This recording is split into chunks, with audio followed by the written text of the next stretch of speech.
shake.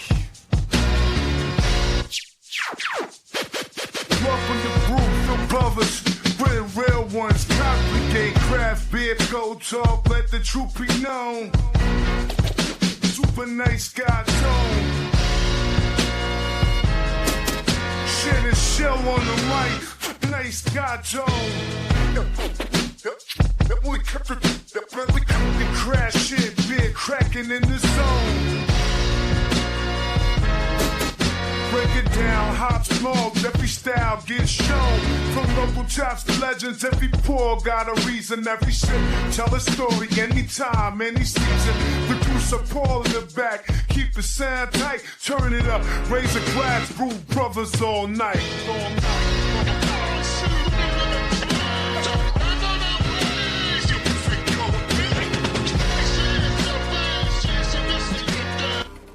This show is brought to you by AFS Automated Financial Services, your business's payment solution. All right, what it brew, boo? What it brew, boo? Yes. Yeah, before every show there, Chris, we say what it brew, boo. That is our version of saying, we like to offer you a beer. Oh, wow. Yeah. That's wonderful. Yeah, that's it. And then that's what we do around here. We offer beer. Let's see if we got Chris there. Yep, there you go, Chris. Look, you're on the screen there. There you go. You look good, too. You look good on camera, Chris. Oh, thank you. Yeah, you're a handsome guy. Anyway, you guys are probably wondering, who the hell is Chris? You know how random we are on this show, guys. Episode 90, we calling this one, Alan? You gotta fight for your pint. Yes. To party. Yes. Of course, the Beastie Boys from Brooklyn, my hometown. Gotta love those guys. Shout out to the Beastie Boys. I think one of them has passed away since, a couple years back. But, man, brilliant rap group. Brilliant. Brass Monkey, that funky monkey. Come on. You can't. Come on, the Beastie Boys. Interstar Galactica, right? Come on, the Beastie Boys is classic. Sabotage. Yes. Yeah, I was going to say Sabotage is a hit. Yeah. You can't go. There you go. Yeah. Sabotage, that's their moneymaker. But they got a slew full of hits. Mm-hmm. Yeah, but anyway, we do have a guest here. This is Mr. Chris Drew. Two first names. Mr. Chris Drew is the pastor for Faith Presbyterian Church. That's right, Faith Presbyterian Church. There you go. Here in Grand Forks. Yeah, and I met Chris 5 minutes ago. 5 minutes ago. I met Chris. I just went outside the door. He was sitting there with his computer, and I just started chatting with him. And he asked what made me talk to him. And after you told me you was a pastor, I wanted to say God, but I didn't say it.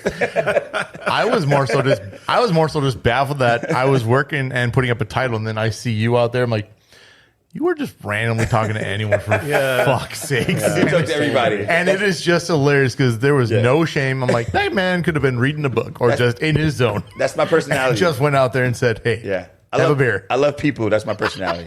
I like people. It's the best. I'm happy to be here, even though I have no idea how it happened.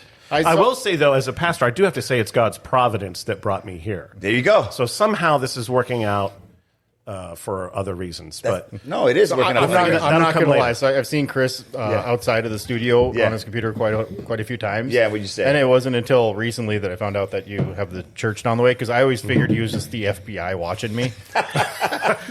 Because he sat there before while we were doing our show before. I've seen you sitting there before. Okay. And you sat there. So sometimes, I wonder who you were. I was like, You just got to let conspiracies just run their course and see what happens. Exactly. Sometimes and it could just be all just a setup for fun. And now I know who he is. He's the pastor. And now I know who you guys are. So I'm actually really thrilled to know that and to get to know, it's been 5 minutes, but I've been made to feel right at home. I appreciate that. Good. Have you done this before? I've been on the radio before. I can tell. The local station here that I've been a guest on a few times to talk about matters of faith. But I'm also, every now and then, I'm on a podcast with a friend of mine from Tennessee, and we talk specifically about matters of faith and specifically the Reformed faith. So I have had a little experience sitting in front of a microphone. I like it. A lot of that just makes me think of back when I was a kid. You would always see, because when I first moved to the state, we were right on the farm growing up on our family farm, and then he had X amount of channels, and it was mainly PBS, and there was a lot of pastures and everything. Because you didn't have much when you were on the farm. You were limited until like more stuff came available. But PBS, and I see a lot of after like watching Carmen Sandiego, and then like you see a bunch of other shows, and you see pastures and reverends talk about. I'm like, this makes sense because now it's just perfect because it's sitting in the studio and we're all talking about what is going on. Okay, hold on. So you know our show is a beer show. Yes, I do. Are you going to try some beers?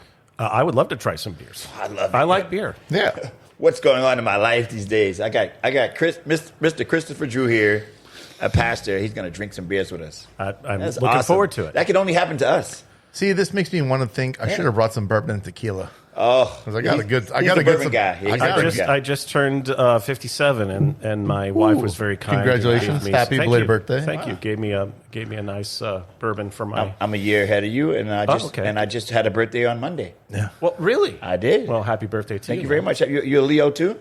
I'm a Leo. Oh my God, Leo brothers! Look at that. First stone's the ruby. Yes. You had a birthday on Monday? Yes. Well, belated happy birthday, man. I'm Thank you. sorry, I didn't Thank even you. know. I would have done something It's all for you. over Facebook, bro. Like, people. I got like 1,000 people saying hey, happy birthday. I don't even know half of them, but it's cool though. I love it. Yeah, well, I'll take it. I didn't get the notification. Oh no, that's crazy. You know what? Listen, my birthday's when Leo season starts. That's when my birthday is till Leo season's over. Says Do you know when my birthday is? It's coming up. It is. It's coming up. Yeah, 'Cause you're a Leo very, too. very soon. Is it in August? No. Or it's July 31st, I think it is, or 30th, right? 30th. Yeah, it's tomorrow. See, no, we've had our birthdays, so our birthdays are technically coming up too. It's Yes. just they're coming up a little bit later than his. Exactly. This, this is every girl's. It's my birthday month. I feel right it's now. our birthdays. Golly. What are the chances?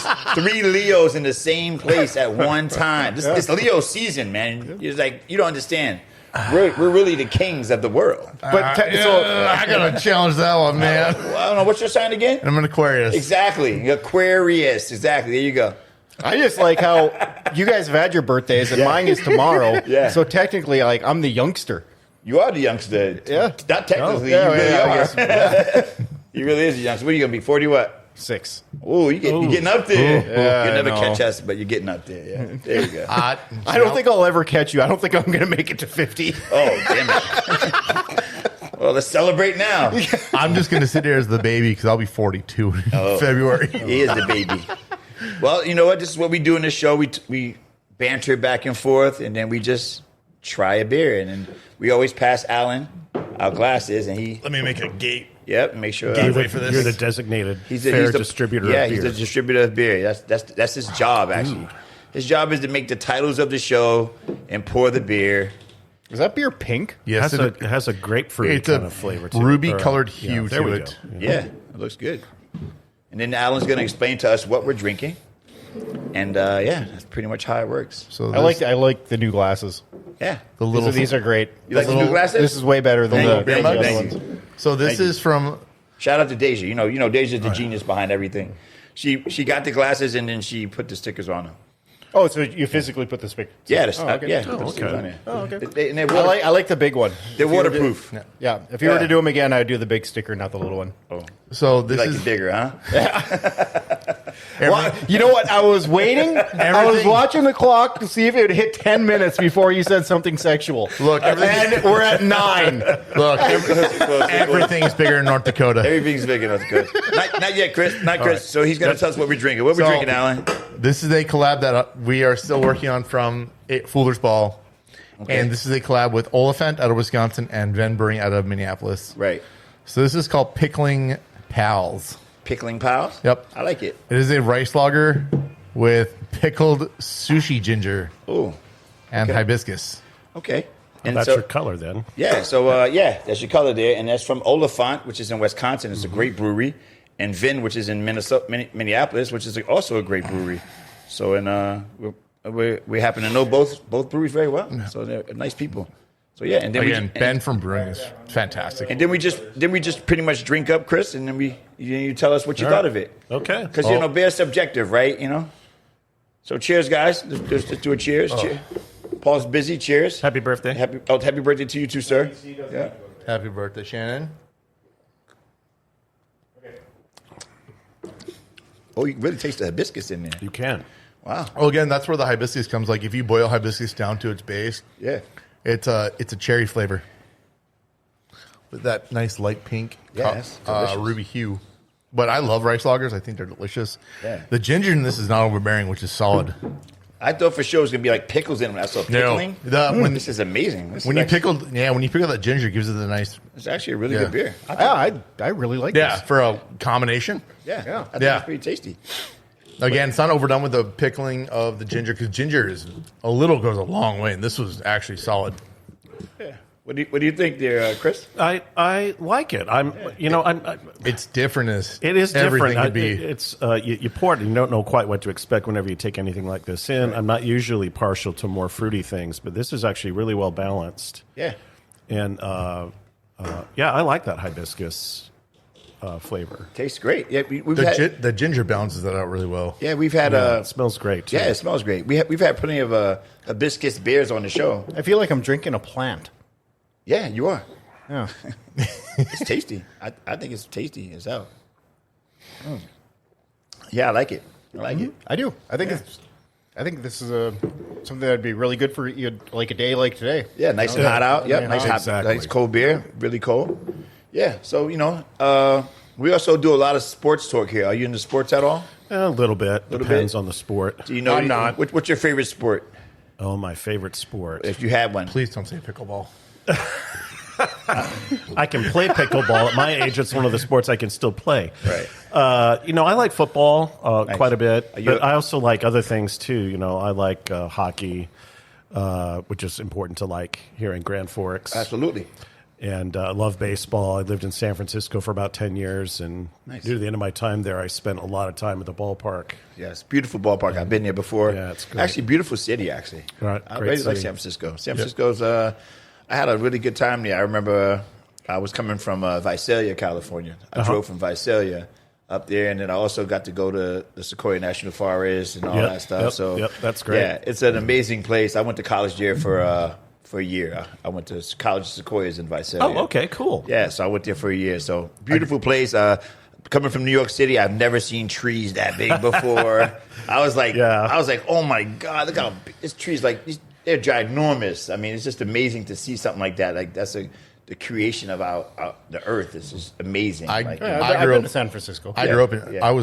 I grew up in San Diego for a good chunk of years. Oh, okay, Yeah. cool. yeah, And I love it down there, the coast. And yeah, Redondo Beach was probably one of my favorites going around with. Oh, that's wonderful. yeah. What'd you say, Paul? Oh, I've been to San Francisco. You like it? Yeah, it was cool. Yeah. I was there for, I don't know, like a couple of days. A couple of days, yeah. I spent the week. I've actually been back and forth a couple of times.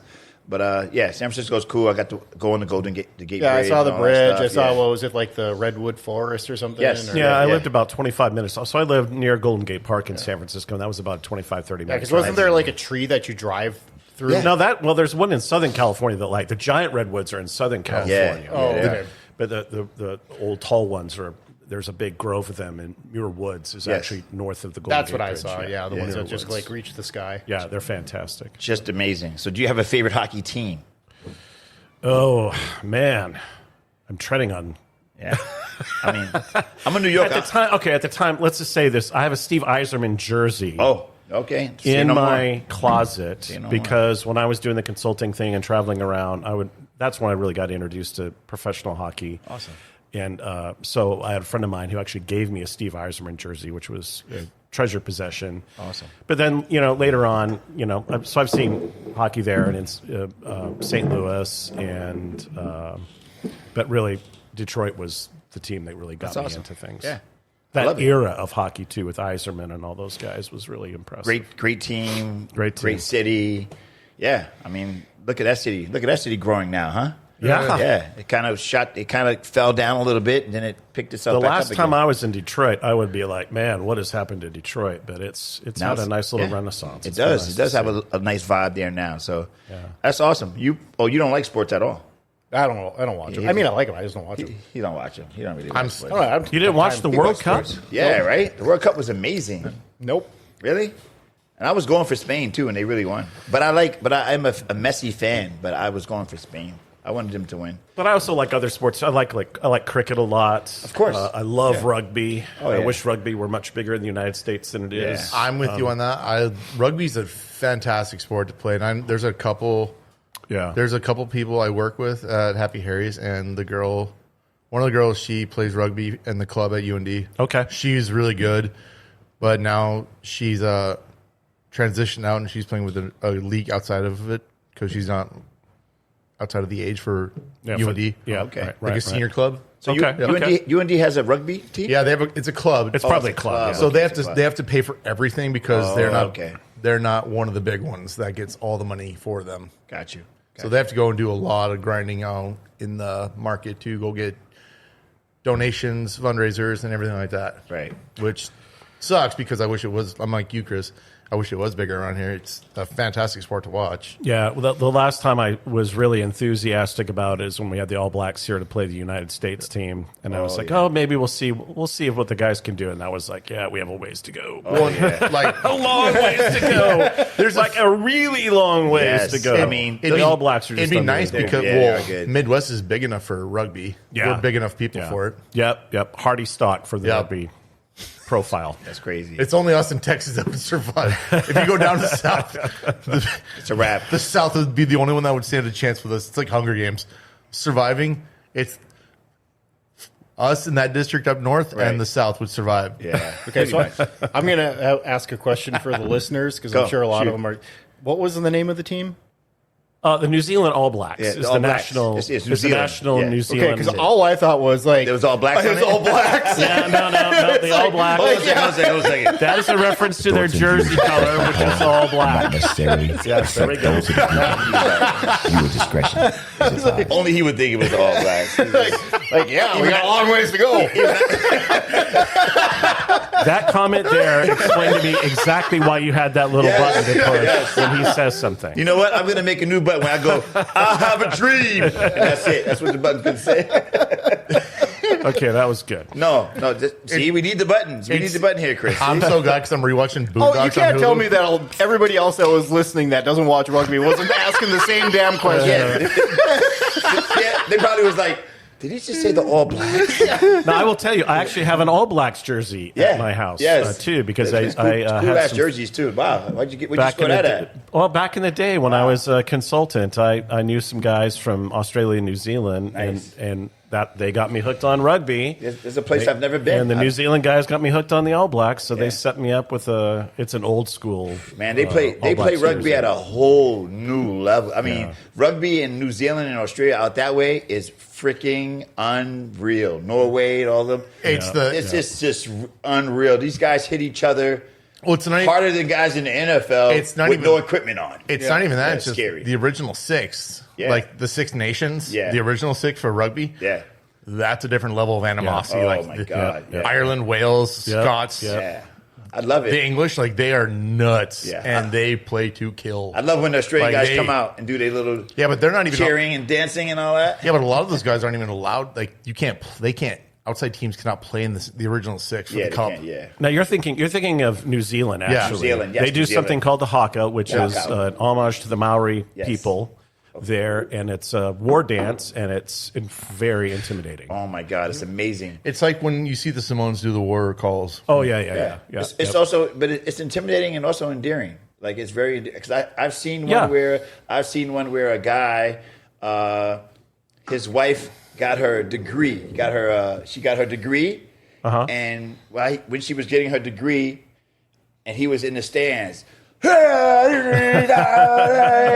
I think it was like he was rooting her on, like he was like saying how it was like almost like I love you and this is our strength. We made it to this point. Like it was amazing. I thought it was like so it was really endearing when I saw that. Cool. I was like that was so cool. It's like watching Norway when they're all rowing in the World Cup. yes, exactly, Exactly. same thing. So yeah, no, But it's crazy. you would have had to have watched the World Cup to know that was a thing. Yes, exactly. Paul's never watched it. Yes. Every sports bar was packed with Norwegians. I know. And they would just row when they heard the beat of the drum. I'm Yeah. like, that's a war cry. Yeah, it's the same with the Turks. Like the Scots, they are nuts and they will go to battle. True story. But they're probably they're also some of the friendliest people in the world as well. My mother in Brooklyn said she was on the avenue, like on Graham Avenue. We live in Greenpoint, Williamsburg area in New York. And she said there was a bunch of Norwegians walking down Graham Avenue. Like they were all in their jerseys. They were just all like walking down Graham Avenue, just doing their little cheers. And everybody just loved it. They thought it was like the best thing ever, you know, like so. I mean, I feel like the World Cup really brings the world together. Like it really does. You know, there's always a little bit of this and a little bit of that, people being negative, but I think that it really does bring the world together. And then it shows us that our sports is not that big. Yeah. Because soccer is huge. Like, you know, like the world sports You mean are football? huge. Football, yeah, football. Well, I played basketball in Europe, and my first introduction to the soccer overseas, I was like, damn, is it like 100,000 people at a game? I'm like, this is unreal. I'm like, this is a soccer game? Like, I was like, a soccer game? And the people are crazy, and especially in England and over there. Oh, my God. Why did we ever call it football? You only kick it for a field goal. Oh, yeah. It should be pass ball. I don't know what it should be. It's like, what's his name in that SNL skit? He played George Washington. Oh, yeah. Bagatsky or yeah. No, it's just weird. It's just weird. Great skit. We're going to call it football. Why? Nobody knows. Nobody they don't even know. No, it's really weird how we name things. Just like I get annoyed when people call zebras. They're zebras. They're zebras. No, they're zebras, bro. Like, who the heck come up with this zebra thing? That's an Everybody American thing. except you? That's an American thing. Anywhere in Europe, anywhere in Africa, there's zebras. Yeah, Am I right? There's zebras, bro. They also speak wrong on every scale possible with the English, too. No, they we're, do. We're the ones speaking wrong. I'm telling you. Look, they use the metric system. They're just wrong. The metric system is right. No, it's not. Oh, my God. See, I don't measure in Celsius. I lived in Canada for 20 years. I measure in Fahrenheit. I'm a little biased. I'm a bias. I'll measure in freedom units. Okay. Thank you. I like that. Hold on. We got one for him, too. Hold on. Look, I can't help it. We all run on Allentown. So we have a thing with Allentown. Allentown is like, because he's There never are on time. nations that have visited the moon, and then there's everybody that uses the metric system, right? Is that it? This is true. This is true. Our moon landing was just faked. Okay. Let's be honest about that. Well, we're having a great conversation here. I love it. But this is a beer show, and people want to know about what beer we're drinking. So what are we drinking, Alan? It's all right. It's all right? Okay, what we're drinking, Alan? We are drinking Falling Knife Brewing out of Minneapolis. Is it a Pilsner? I like them. Yep, it's a double German Pils. Yeah. God, I'm getting to know my pills. It is. That's pretty good. Cheers, guys. Cheers, gentlemen. Cheers. Cheers.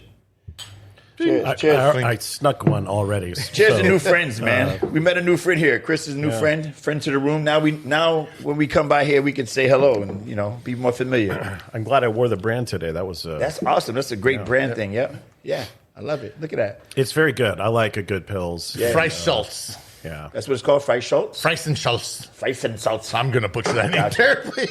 I like it. It's a good beer. It's very good. It's very hearty on the double body of this thing. Like, it's richer than the normal Pils, but it's really good. I do like it. I'm loving my Pilsners and lagers, man. I wish you could go to a place and get more of them. It's hard to find them in the wild. You're finding a lot, like, besides the traditional big boys, like a lot of breweries, I wish they would make. A lot of them do make it, but it's just no one wants to put them that because the demographic wants IPAs. Yeah, right they here. want IPAs everywhere. Yep. And I hate IPAs. lagers and everything are still really good. I like them, but I like IPAs, but I like a break every now and then. A good too. Pils. Yeah, It's too this hoppy. is solid. This is It's a solid. little too hoppy for me sometimes. I just need a regular beer, It's one of those decent beer. I don't know what the hype is with IPA. I mean, he drinks Busch Light, so he's really, really on the spectrum, We'll have a it's a Busch Latte. A Busch Latte. It's a pinky up beer. He gave it a new name, a Busch Latte. Hey, I will still go and get a PBR, and I'm not ashamed to say it. PBR's good, yeah. PBR I like is PBR. good. The fact that Busch Light leaned into the latte thing, and for the Midwest, they put that on the labels of all their packages. I like it. Busch lattes. I loved it. Because Yeah. everyone wants a latte. Personally, I'll take a High Life for a banquet. There you go. Bang. Yeah, I love, of course, Banquet, too. What about the champagne of beers? High Life is one of my faves. Yeah, come on. I love You High Life. can't go... You got to put a little Aperol in there, or a good Campari or whatever, but Spagat, it's such a refresh. It's a good spritzer beer. Absolutely. Awesome. I will die on that hill. That is one of the unsung heroes for fun beers to drink. Busch Light is top shelf dirty 30. He said top shelf. Fantastic way to put that. Fantastic way. Yeah, you're right. You're right. Oh, that was beautiful. Yeah, you're right. Yeah. I like it. You're right. You're absolutely right. It is. It really is. I mean, Busch Light, it's a cult following. Yeah. It's kind of like Little Hope down the street here. You want to know what's a cult following for beer? Ultra. Yeah. Oh yeah, Ultra's awesome. Yeah, but That Ultra's a good beer though. That beer was not relevant in the 2010s. Like that beer had some push behind that thing, and that thing just took off when the marketing went behind that from Amheiser. Oh yeah, That thing is really good. yeah. good. So I mean, So you're saying Busch Lights are the evangelicals of beers? yeah, I guess so. You don't want to get me started on Yeah, this. I went there. There you go.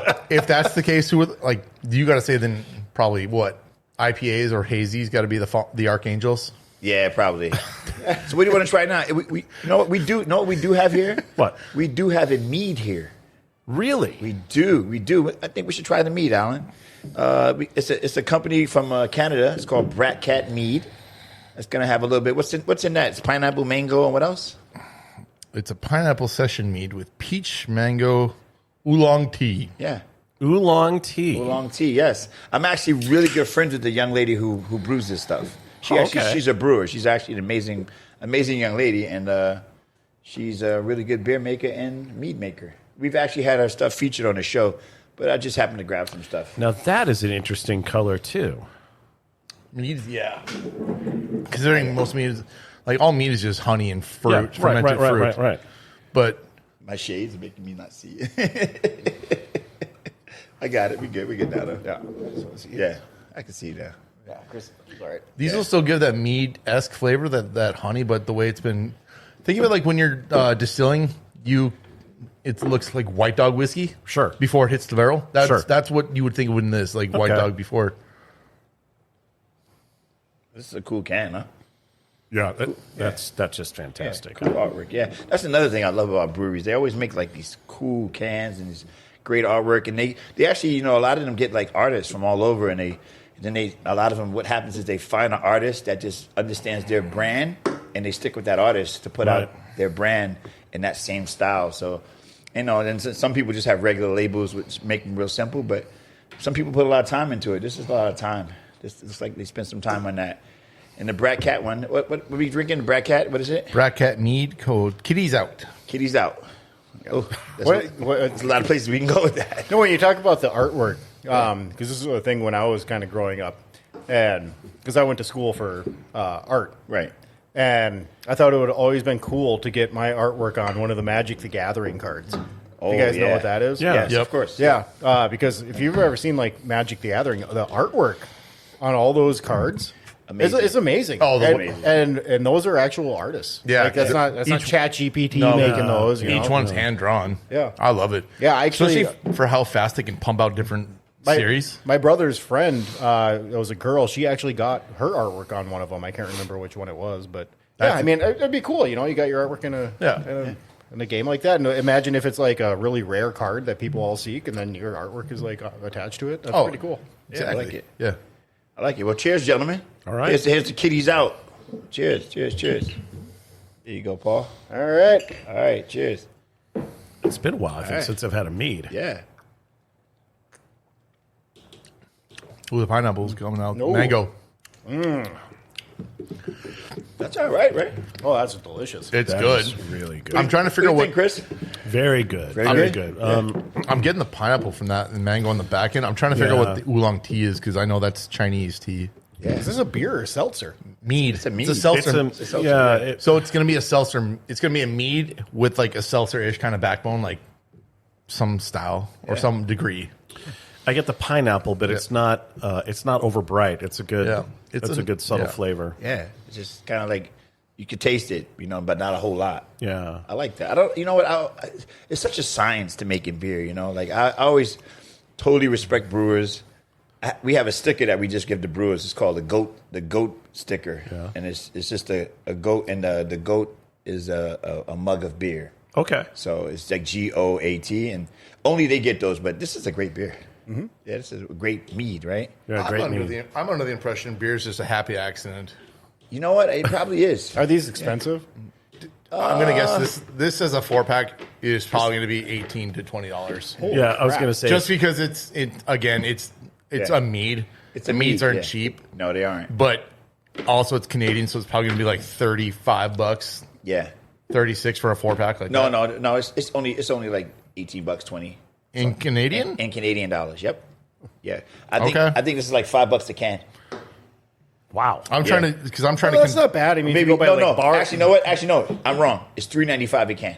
Oh, that's not bad at all. $3.95 I'm trying to a think of the price against the American dollar because that price is. I pay Canadian dollars for it, so That's why I'm wondering because in Canada, like I'm trying to justify it because the price of those yeah. are at least double, if not maybe a third more than the American price. It's delicious, man. It It's is delicious. good. I'm not going to argue. I'd still enjoy a can of it. Oh, I'm yeah. not. I wouldn't if I can get it by the can. I'll buy that. Yeah, yeah. It's actually, you know what? And she always comes up with, her label is pretty much always the same, but it's always expressing, whatever flavors. She has many flavors. We've had many flavors here. Now, I have to tell you, this is a woman who has A woman. Actually, there are so many female brewers. Yeah, there are. And Yeah. I wanted to talk about that for just a second. I was Yeah. at the Grand Forks Public Library recently, and a book caught my attention. It was a new release. It was released, I think, by a Minnesota author, and it was about women and brewing. Yes. It's a fictional book, and I can't think of the name of it, the title of it off the top of my head, but it was actually a pretty engaging book. Yeah. And, so I don't know. There are interesting books about women doing beer, just in case you're wondering. This is a good mead. Yeah. It's not a beer; it's a mead. Yeah. But it's delicious. She actually she's brewing out of a brewery in Winnipeg called Good Neighbor Brewing. Okay. And Good Neighbor is an all-female owned and brewing company, all operated by women. The whole entire brewery is operated by women. Yeah. I think the only As men. long as you just identify as one, or The thoughts and views expressed by Paul do not necessarily reflect those of the viewer discretion. Sometimes you gotta just call a spade a spade. Sometimes that's it.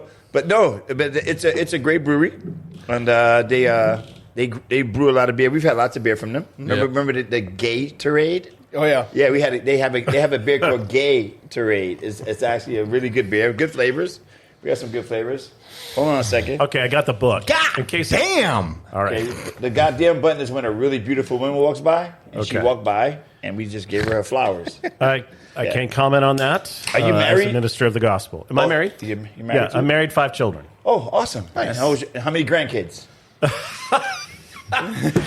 That's funny you should say that. 0 grandkids. All right, I got married late. I got Okay. married when I was 37 years old. Okay. I'm 12 years older than my wife. That's okay. Well, me and you have a lot in common. My oldest is just now 16 and learning to drive. My youngest is 6. Wow.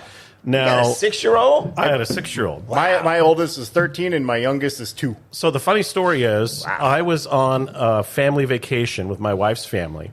We go on a trip every year. We were in New London, Minnesota, and I was sitting with my then baby daughter, my fourth or fifth, sitting next to my father-in-law, and this group of cyclists comes up, middle-aged, late middle-aged, well-to-do. Oh, yeah. And this woman's on the bike, and she stops and she looks at me and says, "Oh, is that your granddaughter?"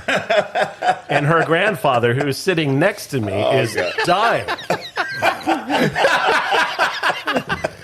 So that comes with some challenges. When you get to be my age, you start, you start noticing joint issues and other stuff. Absolutely. But the kids are great because they keep me young. And No, I got the exact same thing because I can't remember where we were.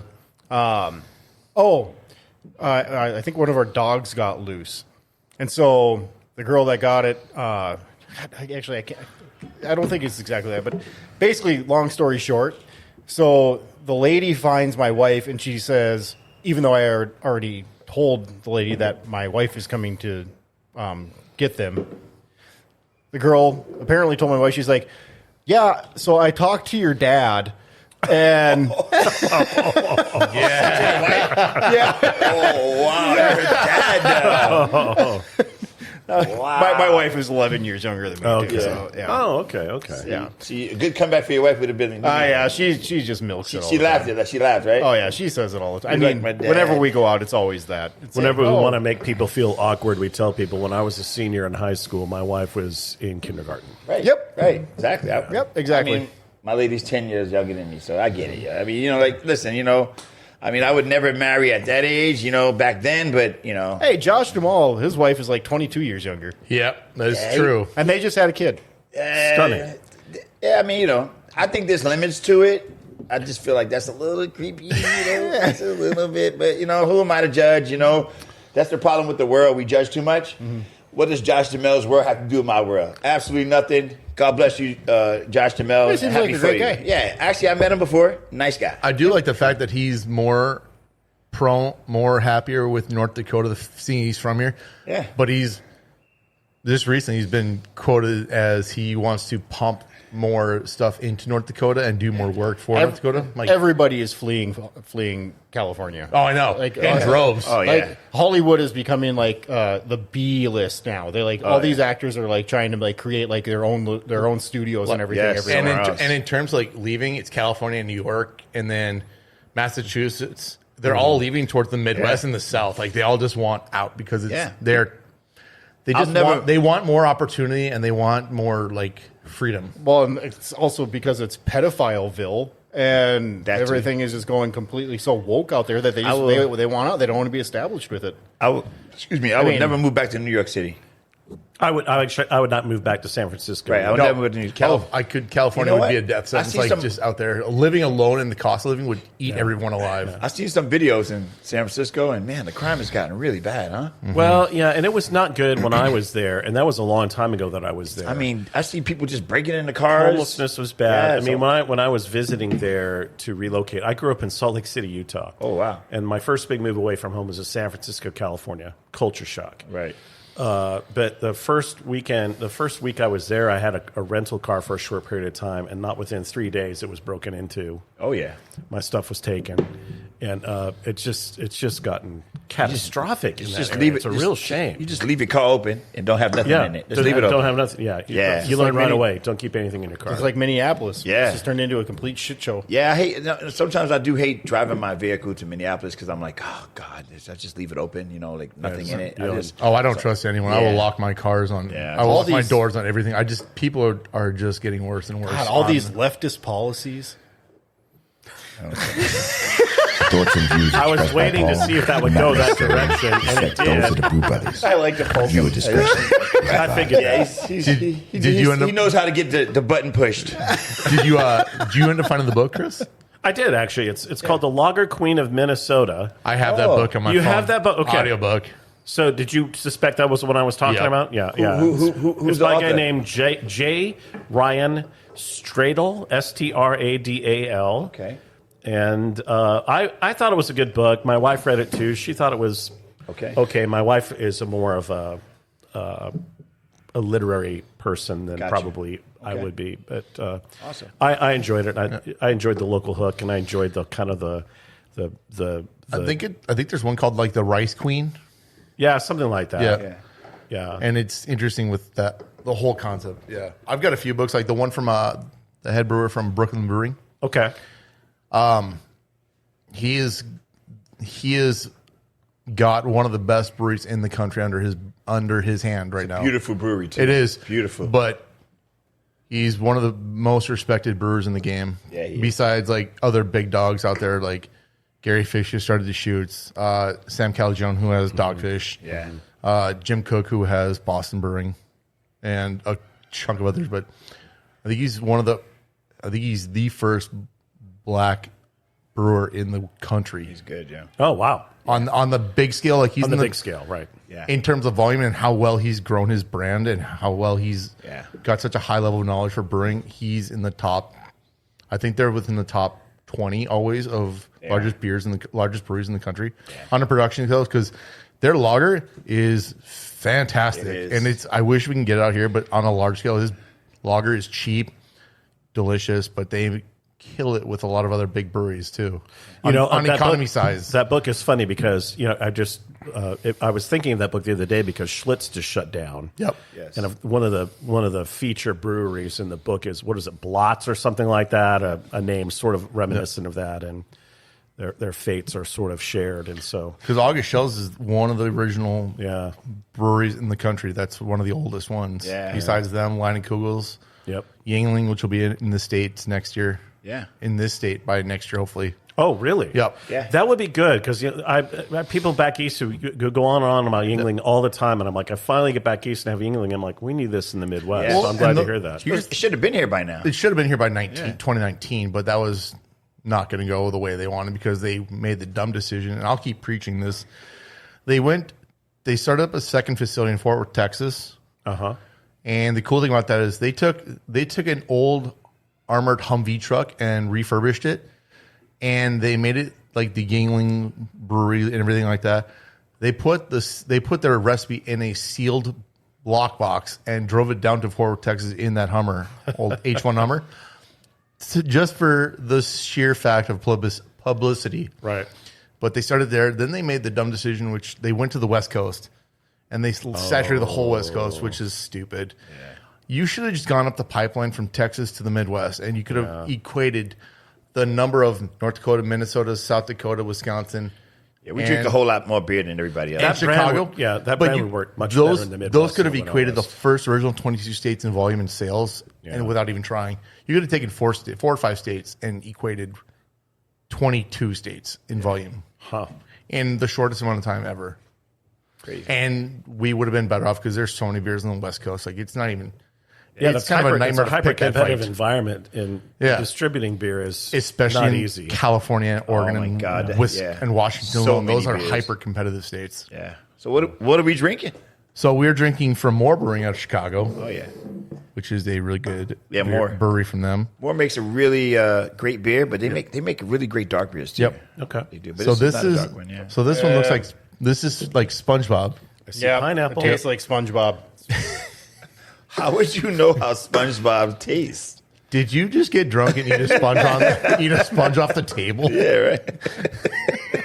This is a This is a milkshake IPA. It's called Pineapple Double Marbles, and it's a milkshake IPA. So it's got that- Milkshake IPA. So this was the trendy style for like a few years in the 2015, late 2010s, 2020. Around So that. it's an unfiltered IPA, which I appreciate unfiltered IPA. But I don't know why it is. But they add IPAs. lactose in there, Oh, they do. and that's why it's a little bit thicker and viscousier. Got it. Gotcha. But you get that really rich pineapple flavor in there, which is good. It's a good way to go, but it's a niche style beer. That is not. People still like it, Niches but taste like shit. Cheers, Yeah. gentlemen. Cheers, gentlemen. Cheers.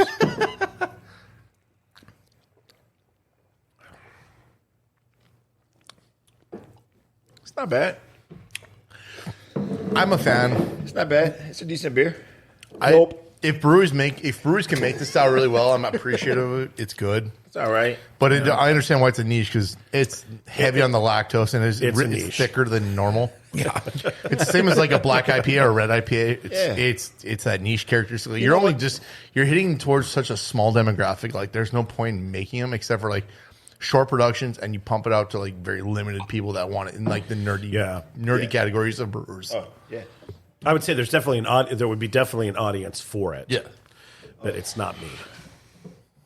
Look, God damn! You're in the perfect seat. You don't have to see none of this. Yeah. And you're a very, we're gonna keep you on a straight and narrow here, Chris. What do you think of this beer, Chris? It's not for me. Not for you? I mean, for what it is, I think it's for the one who would like it. I think it's good. Yeah. I'm just not that guy. You know what, Chris? Should we talk about temptation? No. Shh, be quiet. Yeah. Hold on. Shoot him. No, so Chris. Yeah. Here's another thing about craft beer, right? So there's a lot of breweries Yep. that like to experiment and try new things. This is an experimental beer. completely, right? I get it. I know what they were trying to do. It's a fun beer, but it's not a beer. It's not an everyday beer. You bring beers out like this for festivals. I would say it's a festival beer. Not yeah. I would say it's not a. It's not one I would put on the commercially viable list. No, absolutely not. And we get that a lot around here. We get that a lot sometimes. Yeah. We get some beers that are just, they just try to do something fun, right? They're just trying to make something fun for that moment, and then they move on. Well, and I see with our local brewer, Have Brothers downtown. Yeah. They're bringing back the Punk Rock Princess, which is a juicy pale ale. Really good one, honestly, from them. I still want them to bring back their Albino Buffalo, their coffee blonde ale. That is a good beer. Because that beer should be made year-round. I remember the January thaw. Yeah, but they won't make that anymore. Not enough people wanted that one. Yeah, that was a good beer. It was a coconut stout. It was amazing. Do you like dark beers at all? I love dark brews. I'm the dark beer guy. Yeah. Not because I'm darker. I just love dark beers. I was going to say... We're running out of time here, guys. We don't have a button here for me. I don't know. I guess I never say nothing out of turn. I'm always speak, the truth, right? We don't have a wah, wah, wah. Yeah, we need one of those. We got to put in a couple new buttons here. Yeah. That's okay, though. But anyway. So anything new happening at your church? Anything going on there, Chris? Hey, man, we're a small church. We meet every Lord's Day. We have people. We're an interesting church. We have most of the people that attend our church are actually not in Grand Forks. Really? They come outside from of Warren. Richmond? They come from Grafton. Nice. They come from Crookston. Nice. We do have a few people from Grand Forks, but because of our views and the way we are theologically, we're more of a church that people are looking for a particular Reformed theology than they look for us. Absolutely. So we're a church that people who look for that would seek out. We're not. Can you explain that? Because I don't know what you mean. Well. That would require probably a whole separate podcast episode. I almost thought you were going to say a separate set of skills. That we're a church that's rooted in the Protestant Reformation, and we're Presbyterians, which means we come primarily from the Scottish Reformation, the English Reformation. Right. And so we look at the Bible through. We believe the Bible is the Word of God, but we also have something called the Westminster Standards, the Westminster Confession of Faith, and the larger and shorter catechisms, which we believe is a faithful exposition of what the Scripture would have us believe and how to live. And so if you want to know more about that, you can actually go to our website, Faith Presbyterian, GF.org, and there's a link to the Westminster Standards, and you can read those things. Or you can call me, and I'd be happy to talk to you more about it. That is, if you go to most church websites, you have what do you believe, and it's like a 8.5 by 11 piece of paper. Yeah. Ours is a small book. Well, yeah, awesome. The reason because I find it interesting because I just started going to church because my wife has been making me. Right. And so, if you just started, then we'd love to have you if you want to check out something different. Yeah, we go over to Holy Family. Okay. But the thing that I always find interesting is that, like they have their stories, which I never hear because I'm too busy telling my kids to shut up or chasing them around. and then they have the part where everybody shakes hands and says peace to each other, and then they go into the whole bread thing, which is always the same. And I always find it really interesting that at the end of it, it always says the mystery of faith. And then you're a Catholic. Yes. I am not a Catholic. Okay. So the heart of the Catholic service is going to be the Eucharist. Mm-hmm. The heart of the Reformed service is going to be the preached Word of God. We have a high view of the sacraments, but it's a different view of the sacraments than you would know in the Roman Catholic Church. So, this is a beer podcast, not a sacramental theology podcast. Well, but if you ever wanted to know more about that, I'd be happy to talk to you. You know what, Chris? It's still fun to learn. Yes. People are going to listen to this episode and go, did you guys have a pastor on your show? And was he drinking beer? And I'm going to go, yes. And I met him 5 minutes before he came on the show. Well, and it's not just a beer podcast. Yeah. This is a podcast about everything. Things that are interesting. There's no shame in any of this. Yeah. But it's like the craft beer scene. I was telling you about the craft beer scene. Everybody is always just so welcoming. Yeah, and so nice, and nobody. You've been to a craft beer situation, So you can look at these religions like all the different beer booths, right?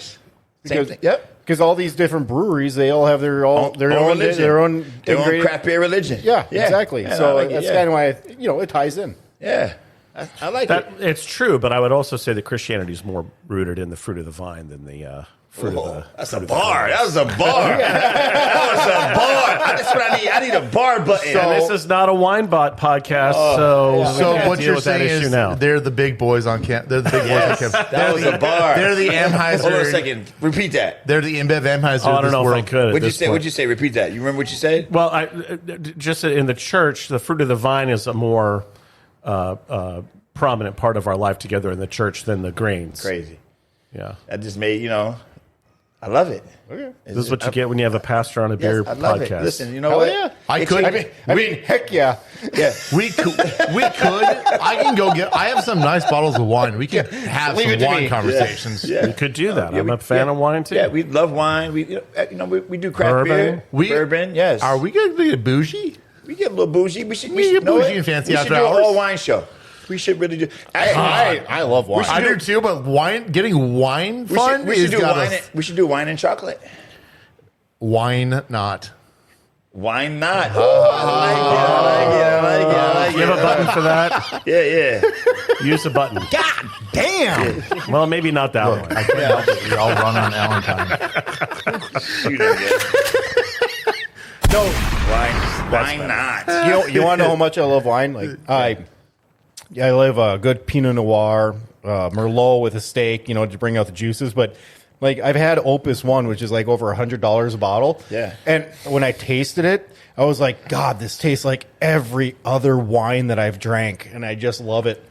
So I'm with you on this one, Paul. Like my wife loves cabs. I'm not the biggest cab fan anymore. I love a good Pinot Noir and a good Zinfandel and a Sauvignon Blanc for just in general. Yep. Yeah. But I'm with you. I got some really good Pinots. We can crack them open. Yeah. Hopefully we find another time, Chris. Yeah. Hey, What's your favorite? Have some wine and talk about the fruit of the lawn. What's fruit of the vine. What's your favorite kind of wine to drink? I like Pinots, Cabernets. Nice. I tend to be more on the red. The reds. The reds? I love reds. Whites. Yeah, Well, the a good reds. white is hard. A good white wine is hard to beat. Yep. It is a good Whites, Sauvignon whites Blanc give me is the such a one. headache. Yeah? That's the only problem. It depends. I think I'm allergic to them. You can turn like a good Sauvignon Blanc. You can turn that into a good spritzer or a good like sangria, Yes. which I'm a fan of because I don't like Pinot Grigios as much. So I like Right. the more tart, acidic, like grapefruit taste. And You would probably know the answer to this, Alan. I work for a liquor store.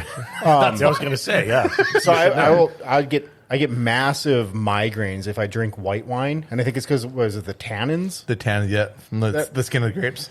It's got to be something in the skin then, like Yeah, because or the sulfites. like I used to drink Probably more the sulfites than the tannins because the sul- tannins would be more prominent in the reds than the whites. Yeah, okay, so the sulfites because there's something in white wine that just because I don't get headaches, Yeah. and white wine gives me migraines. That's Yeah, that's nuts. Well, that leads me to the next question. What are we drinking, Alan? Although it wouldn't give me a migraine if I didn't drink 3 bottles. Yeah. You might have a problem there, Paul. You might need to check that out with somebody, maybe. It's socializing. What do you think, Chris? Maybe? It's socializing. It's finest. All things in moderation. Yeah, moderation. That's moderation. why I'm grateful for the smaller. Yeah, This is Smaller moderation. cups. Yeah, we try to. You know what? We don't want to drive drunk or nothing like that. So we always make sure we drink. So not a lot. Be responsible. Yes, always. This is Foam Brewers, and we are drinking their Built to Spill. Sorry, Jesus, I can't read. Yeah. It's English, right? Yeah, it is. I just can't read. What's it called? Built to what? Built to Spill. And what is it? It is a double IPA. Oh, thanks. Hey, Can't we wait to gotta drink that. try some every now and then. All Just say right, we're all trying right. them. We'll drink the double Paul just chugs IPA. his because he's not in the mood for it. We'll drink the double IPA. That was all right. Yeah. So what's your? I thought it was behind. That's why I chugged it. I thought it was, one behind. Chris, what is your favorite beer to drink normally? What would you prefer? What kind of beer? A lager, a pilsner? I love lagers. I love good lagers, good pilsners. I'm probably more, as I've gotten older, more partial to pills than anything else. I like pills too. I don't really know why. It's just that, I sometimes wonder how your palate changes as you get older. It really does. It definitely does. It does. Well, you might like this. And I've had that, actually. It's Sierra Nevada's pills? wonderful. Yeah, I really like it. I love Sierra Nevada because so on Audible, Sierra Nevada's got a book out of how they started with Ken Cummings. Book's phenomenal. Ken Cummings is great. He's one of the... Sierra Nevada is amazing. Oh, yeah. Their Pale Ale's one of my goat beers in terms of what I would never stop drinking. I like them, and I like Lagunitas. Lagunitas, yep. I love Little Something Something. That pale wheat. Yep. But the cool thing with them is a monastery overseas in Belgium, the monks' monastery burned down. He spent the money to build one in California, to build a full monastery back for them. And he actually was blessed. They gave him a recipe to make Trappist beers. That is fantastic. So he kind of did two good things. He got their old blessing to make that style of beer, which is only the ones that they can make. And he built them a monastery that was actually burned down and destroyed. Belgium, man, they make good beer. Yes, they do. Oh, yes. And the Trappist beers can be really phenomenal. I've only been to Belgium. Let me rewind. I have been to Belgium. I've had a beer in Belgium, and the Belgians deserve more kudos than they probably normally get, actually, for their beer. They make amazing beer. Yeah. We sometimes we had some Belgians on the show before. I love Belgian beer. Anything. A Belgian quad is amazing if it's made properly. Quads or doubles or triples, tripels. Yeah, triples. I do love them. Yep, absolutely. They're strong on the alcohol side, but they are still rich and full flavored. I remember years ago seeing something. One of the monasteries, I want to say it's in Belgium, is like the most sought after Trappist beer on the planet. You know the one I'm talking about? I remember it was featuring the Wall Street Journal or something. It's not like that. St. Bernardus. You can't get it. You have to travel there to get it, and it's really hard to get. St. Bernardus is mass distributed, but I know some. I don't know the chunks of them, but I do know that one and a few, you have to go there to get them, actually. Like, you cannot find any other way. Oh, by the way, this is episode 90 episodes, guys. Yeah, so I was just about to point out, like you said that, we probably had that on the show before, and I was going to say that that's one of the reasons that I love this show so much is because I've been able to try. You're moving on to the next one. I haven't had this one yet. I've been able to try so many different flavors of beers and everything just because of this show, right? Which I would have never done. Like nobody just goes out and there are a select few people that go out and just try random beers, right? But it's actually would be a great idea for a bar, just a beer sampling night. Yeah, everybody just come in and we're just going to crack 20 different new beers, and you just have like a ticket to get in. Yeah. So say it's like $100. Yeah, but it's $100 and you get to sample. I mean, you'll get glasses like this. That's pretty much what the festivals are for. Yeah, that's what they're for. Yeah. Now the Built to Spill, I will say that is of the IPAs we've had here. Yes, probably my favorite. You liked it? Oh yeah, it's one of my favorites. Yeah, great. That's a great beer, actually. Yeah, I think the first one that we had is my favorite. Or the mead. The mead was really good. The mead was good too. Okay, cool. And then what are we drinking now, Ali? This is episode 90. You got to fight for your pint. For your pints to party. So that's a great, brilliant title, Alan. That's your responsibility. You should be making good all the time. Okay. Hey, what's this one? Flat and tasteless. So it's a West Coast Pils. This is a hybrid. Flat and tasteless. That can go a few ways too. The thoughts and views expressed by Paul do not necessarily never know with Paul, man. That guy. Viewer discretion. That guy's all over the place. Hey, you know what? I'm going to say this, Chris. You know what?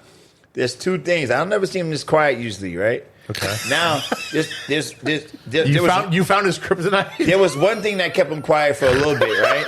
And then now there's another thing that keeps him quiet. The first thing was a beautiful girl. We had a beautiful girl, Miss Hunt, here. She was here doing beers. That kept him quiet for a little while. She was absolutely just gorgeous and very informative about beer. She's a veteran also. Okay. Brilliant lady, right? And, of course, a pastor. Who would have known a pastor would keep Paul quiet? Paul's been on his best behavior today, Chris. I don't know what's going on, Paul, but thank you. This button's usually, I got this button on repeat right here. But today, Paul's like, he's trying to get into heaven. He's on his best behavior. He's trying to get in, Pastor. He's trying to get in for sure. Paul, just because you behave one show, you ain't getting in yet. Okay? I love it.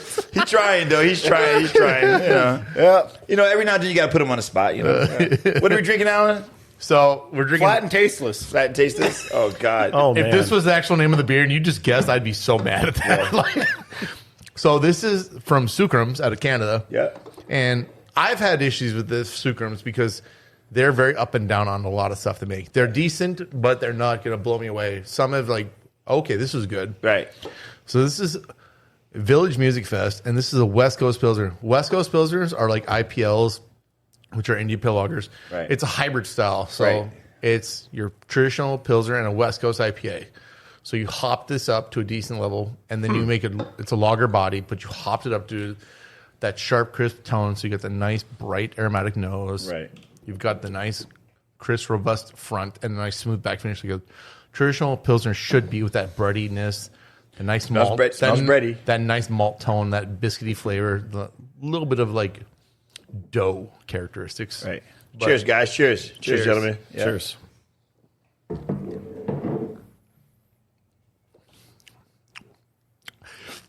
I'm agreeing with Paul. It's not that good. A little flat? It's a little flat. And tasteless. I don't know. What you think? What you think, Chris? Well, You can be honest. Listen, beer is subjective. let me finish it. Beer is subjective. So and people, what we if the beer is good for us, then we say it's good. But what I like, you may not like. What you like, I may not like. So it's subjective. You know what's interesting about it is it seems guarded. Right. Like the vision you just talked about, the idea behind this, I can taste it, but it's just not. It's not. It doesn't stand out enough for some reason. I'm not really sure how to describe a good it. Pilsner is bold. It's nice, light hops, but the body is the main thing. Like you can't hide behind a lager or Pilsner. Can't hide behind that because of the malts. Yeah. They determine all the flavor characteristics. It's like a good Yeah, bourbon. It's I like a like good bourbon. Like the oak.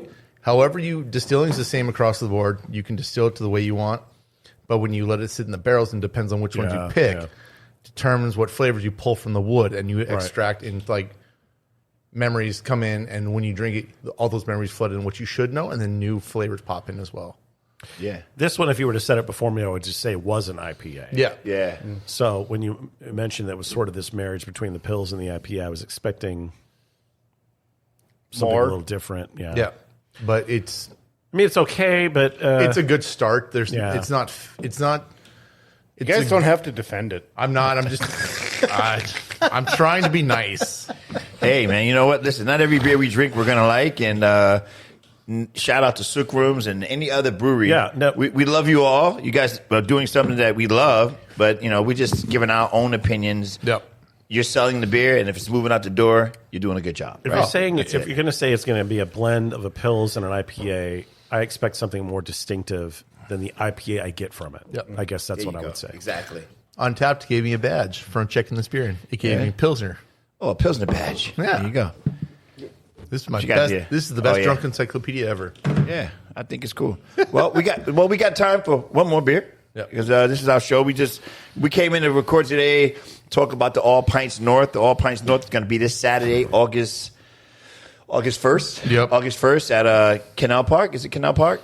Canal Park in Duluth. And I don't know if anybody's ever been there, but if you have time to come down to check out All Pints North in Duluth this weekend, it's going to be a hell of a show. They usually have this amazing band called Viva La something, and they're a live band. It's like 15 of them. They got all the horns and everything. That's great. They do every song. They do all the covers, and they're amazing. They're good at it. You can tell they've been performing a lot. Just an amazing show. So if you got time to come down, check out All Pints. It'll be like over 100 breweries pouring beer this weekend.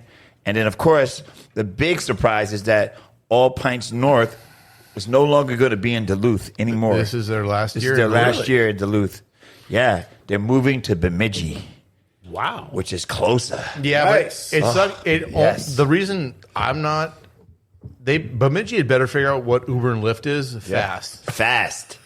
They better figure it out No, fast. but Bemidji is pretty small though, where you can walk the majority of places. Yeah, pretty much. Yeah, but for some of them, Yeah. depends on where that festival is. Yeah. you will need a ride because You'll it need a could be in ride. the woods. It could be it could be in the woods. Yeah, so we'll see how it goes. It's good for Bemidji though. Good for Bemidji Brewing, right in their backyard. I wish Duluth was closer because it's such a cool city. It is. It is. Well, kinda.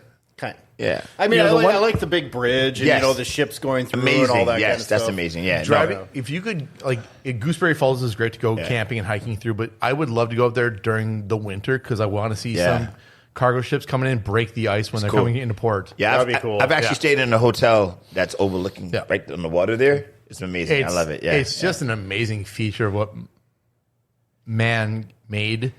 Yeah.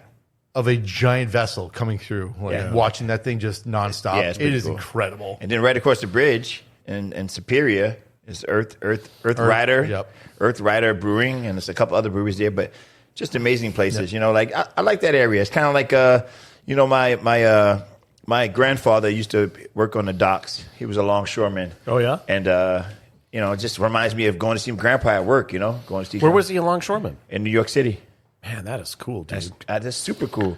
My grandpa is like the most amazing man. Of course, he's deceased now, but he was such a brilliant guy, and just his stories about being a longshoreman. When I hear that, I think kind of more old school New York. Yes, right? old school New York. Yes, and that to me is just really a real job. Yeah, exactly. A real job. Exactly. That's really cool. People don't know what work is. That was real work. That was real work. Me growing up, my dad. Both my parents were Navy, and my dad was a mechanic on carrier ships. Wow. So he got to work on jets, and he got to be on the carrier ship. So I got to be one of a lot of kids that got to go on those ships and tour them and sit in the cockpits. Yeah. But I was happy. I got to grow up at the home of the Blue Angels in Florida. Yeah. So I got to hang out with them quite a bit, and I've sat in those cockpits before of the Angels. That's cool, man. That was incredible. My dad was on a destroyer, and he was funny because they had a disaster of an office there. The captain wanted him to straighten things out, and he did.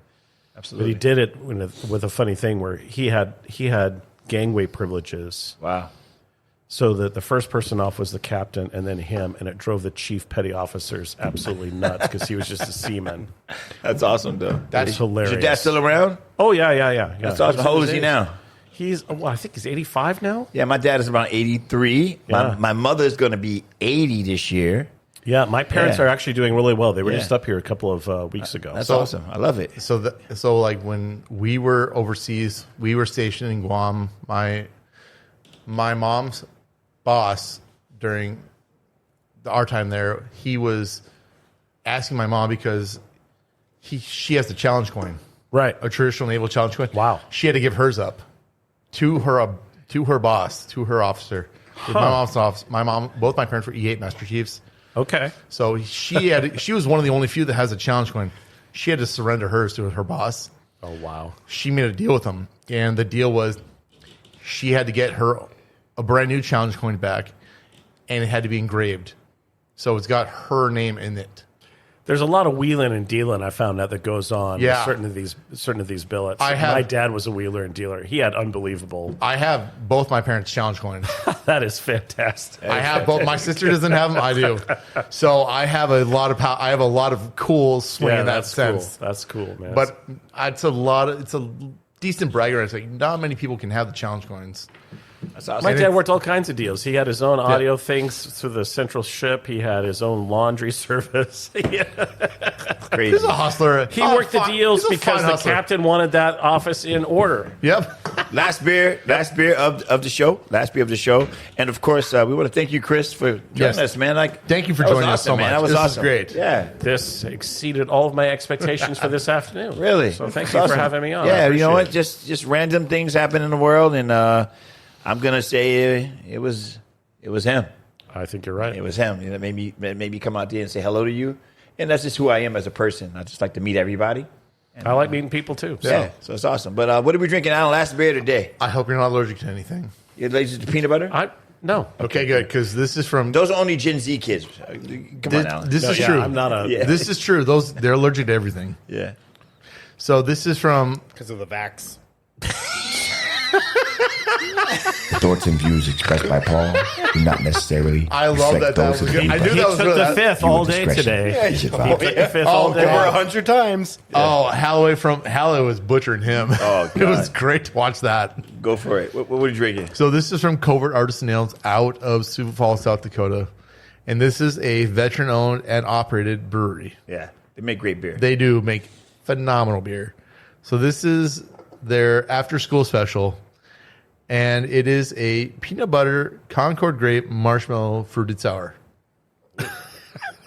Sounds crazy, right? It sounds crazy. It looks beautiful. I have no idea why it's purple. But sometimes when you drink it, you just go, "Wow, this is actually really good." I don't even know. This is all about the the red or is what is this, ruby? I'll just call it ruby. Yeah, How is this ruby colored when it tastes like peanut butter? It's your drink. You're drinking your Concord grape juice, and this is a PB&J smash. Well, I want to say cheers. a good way to put it. I want to say cheers for episode 90. You got to fight for your pint to party. All Pints is this weekend, guys. August 1st. I want to give a shout out to Mr. Chris Drew for Thank you for joining us coming in, here. sir. We appreciate Appreciate you, it. man. Happy to be here. Yep. And cheers to you guys. Love you guys as usual. And what a brew, boo. What a brew, boo. Yes. Oh. There's the peanut butter. It's right there. You taste On it the yeah. nose. It's too much. Taste it right away. Yep. Wasn't bad. It's not bad, actually. I like it. It's not bad. I like it a lot. I liked it. It's not bad. I like it. Can you have me some Kleenex? But I'm a sucker for a peanut butter anyway. Yeah, but anyway. Yeah. So any big plans this weekend coming up, Chris? Just Lord's Day worship, 10:30 a.m. So if you're in Grand Forks and you're looking for a place for Reform worship, I like it, man. come by the Midtown District. There you go. And how often do you guys have church, going on? Well, yeah, we're Thank you, every Sunday. Every Sunday. We have a Bible study on Wednesdays. It's actually at my house. Nice. And every Sunday we have a meal after church. So if you're looking to hang out and learn more about us, check us out. We'd love to meet you. You know what? I will be in touch, actually. Please do. I'm a communicative guy. I like to keep in touch with people. Right on. And I'm the type of guy that might come to your house for Bible study. You never know. Love to have you. Yeah, that'd be awesome. So yeah, episode 90. You got to fight for your pint to party. Bru Brothas episode 90. I mean, what else can I say? We got a pastor on the show for episode 90. Come on, this is boss. Like, This is God. Yeah. This is God's way of showing us. yeah, it's just God's way of saying we're on the right path. And we need to drink more craft beer. Exactly. We're out of here, man. Bru Brothas podcast. I'm Shannon. I'm Alan. And we're out of here. Cheers. Cheers.